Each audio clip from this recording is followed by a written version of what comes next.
উদ্বোধনের যখন শপথ বাক্য পাঠ করা হচ্ছিল তখন সেখানে একটা শব্দ বলা হয়েছিল যে বিশ্ব স্রষ্টার প্রতি কৃতজ্ঞতা জানানো হয়েছে।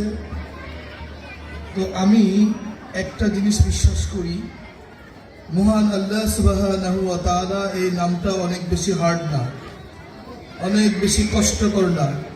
আল্লাহ তাআলার নামে যদি শপথ বাক্য শুরু করা হয়, আমার বিশ্বাস এটা সো মাচ স্ট্যান্ডার্ড।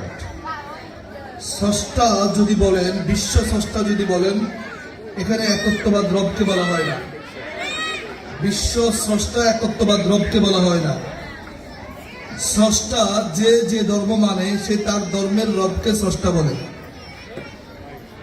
আমি একটি কথা বলি, স্রষ্টা একজন, নাম বলতে হবে কি? আল্লাহ সুবহানাহু ওয়া তাআলা। যেমন আল্লাহকে আমরা গড বলি না, গডের স্ত্রীলিঙ্গ আছে, আমার রবের স্ত্রীলিঙ্গ নাই। এই জন্য গড কখনোই আল্লাহ নয়, গড দেবী, গড ইজ দেবতা। এই জন্য বিশ্ব স্রষ্টার নামে নয়, মহান আল্লাহ সুবহানাহু ওয়া তাআলার নামে এই স্কুলের প্রতিটি কার্যক্রম চালু হবে এবং করতে হবে।